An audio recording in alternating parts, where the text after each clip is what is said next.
Today's project is about a big homestead staple for most folks: potatoes. My seed potatoes have arrived. So I've got my red Pontiacs and my Yukon Golds. So I'm gonna get these cut up here a little bit later today and get them kind of prepped. So like most everything I've been planting around here, I've been trying to kind of set my sights on stuff that's going to do well in my area. The weather up here can be pretty extreme as far as colds and hot. You know, this morning I woke up and it was 33 and now it's 90 degrees outside. It's just how it is here. So I've been trying to be careful to use those kinds of little details to pick what I'm planting. And this is what I landed on for the potatoes: the Yukon Golds and the red Pontiacs.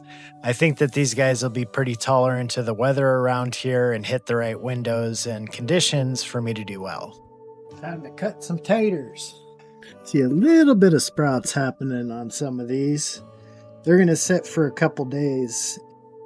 Basically want to give some time for these cuts to heal up and some sprouts to start happening if possible. Now, how this played out for me probably wasn't the optimal way to go. I kind of messed up my timing window here and should have given myself a couple more weeks to allow these potatoes some time to go through their chitting process, which isn't as bad as it sounds. It's basically where you kind of set them aside for a couple weeks in some indirect sun and let them get some sprouts going. That way you got a bit of a head start when you get them in the ground. Potatoes also have some particular timing as far as getting them planted at the right time when it's still a little bit cool out to help them get established.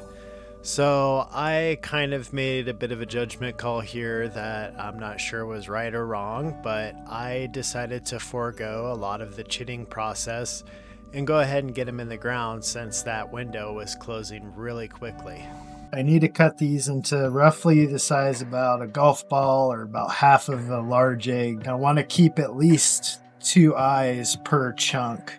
All right, potatoes are all cut. As I've mentioned in previous videos, this first year is going to be a lot of experimentation and learning, trying to figure out what's going to work and what's not. But this is definitely one that I want to make work. Potatoes are going to be a pretty good source of carbs for me out here, and it is definitely one of the most satiating foods that you can go for. So this is going to be a pretty big staple in my diet. That's a good girl. We got our potato rows done. Got everything dug out and ready for planting.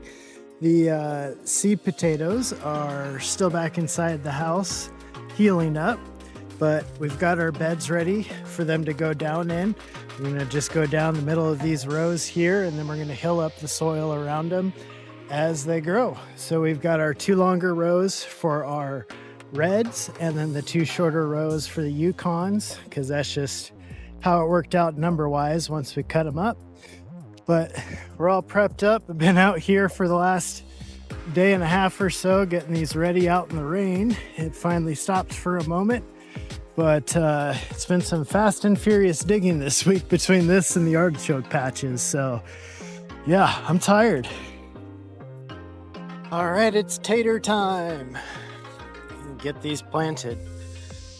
Just gonna be setting them down in the rows here, about 12 inches apart. And then we're gonna hill up about 2 to 4 inches of soil on top of them. And then as they grow and get bigger, we'll continue to hill more and more on top of it.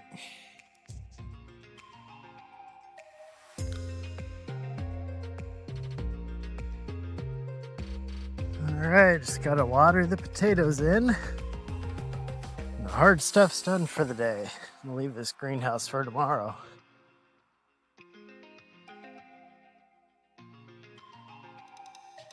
It's been getting pretty chilly in the mornings and in the late hours of the night, so we've got these rows all mulched up. We can see some of the frost starting to form over top of them.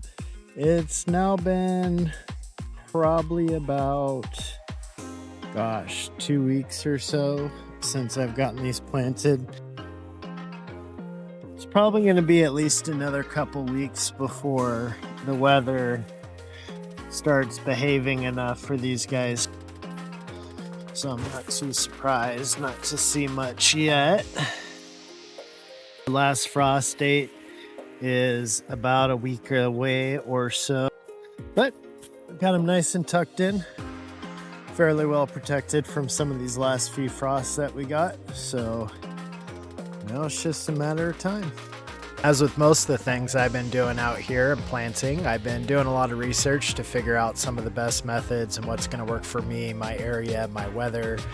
And there is a ton of information out there. So if you've got some tips on how I can make this better on a budget, please feel free to let me know. Always open to learn new things. I am definitely a novice when it comes to all this stuff. So with that, thank you guys for watching, and I appreciate the few of you that have been reaching out in the comments to give me some tips. They've been real helpful.